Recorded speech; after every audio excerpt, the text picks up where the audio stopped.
I want to talk to you today about marginal gains. Simply put, this is the small things that we do each day that add up to have a huge impact on our results. There's three parts to this. Number one is NEAT, number two is MyFitnessPal, and number three is your day-to-day routine. So number one, NEAT, stands for non-exercise activity thermogenesis. Simply put, that's the energy and the calories that we burn through small day-to-day activities that we do that aren't exercise. So what we're looking for here is small things like taking a walk to the shops around the corner rather than driving to the supermarket to grab a few bits, or ensuring that we do a little walk each day, whether it's around the block for 10-15 minutes, or ensuring that we take the stairs if we're at work. These are all small things that add up to burn extra calories, which can have a huge impact on our total calories burned throughout the week, and as a result on the progress that we make, maybe with our weight loss or just with our health in general. So that's NEAT. Number two, MyFitnessPal. At this point, you should be comfortable with tracking on MyFitnessPal. You should feel comfortable logging your food, both via the scanner and also typing it in and adjusting the quantity to make it as specific as possible. If you're not comfortable with that by now, you need to get booked in and come and see us so that we can help with this. This data is useless if either we don't get it or you're not doing it properly, i.e. you're not getting an accurate, specific reading each time that you track.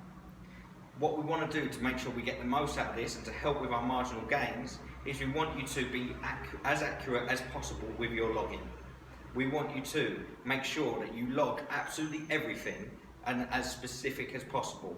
This will make this data far more efficient and far more accurate, which is going to help us in turn relay the progress back to you and where you can make small changes to progress even faster. Also with this, there's a couple of techniques you could use. Number one, log all of your food for the day first thing in the morning. If you really want to go for it, on a Sunday, log what you're going to eat for the rest of the week. This is a great technique to really plan out and structure how your week's going to go. This doesn't mean that you've got to put every breakfast, lunch and dinner in there, but what we are looking for is maybe 4 of your breakfasts to go in there, a couple of lunches and 2 dinners that you're definitely going to have throughout the week. What we're then looking at is over time, possibly 4 to 6 months ideally of you logging consistently, you'll start to learn how to plug the holes, how to fill the gaps at the end of an evening when you're low on protein and fat, what foods to go for, what snacks to have. And then over time, this really helps in these small marginal gains that turn us by missing a percentage on our daily tracking by 2 or 3%, and then we end up hitting it. This happens day after day. These small changes all add up to help with our results. Third and finally, our day-to-day routine. We need to make sure that you are consistent with your water, that you are consistent with your sleep. The only time that we recover and we give our mind a mental rest is when we sleep. So it's really important that those two things are consistent and maintainable throughout, forever realistically. We need this to be consistent, we need this to be reliable and maintainable forever.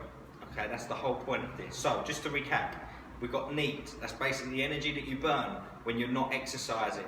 We want you to do a small walk or some other activity, it could be out on a bike, taking the kids out, whatever it may be, walking to the shops rather than driving, just to burn those extra few calories. They all add up. Secondly, MyFitnessPal. Try logging all your food first thing in the morning. We need to be as accurate as possible. If you're struggling with this, get in touch. Third and finally, them small routine changes, such as sleep and ensuring that we've got enough water day to day and we've always got that water bottle accessible to us. Really important that you get those 8 hours. Keep on top of it. If you're struggling with any of this, get in touch. And as always, we're here to help. I'll speak to you soon.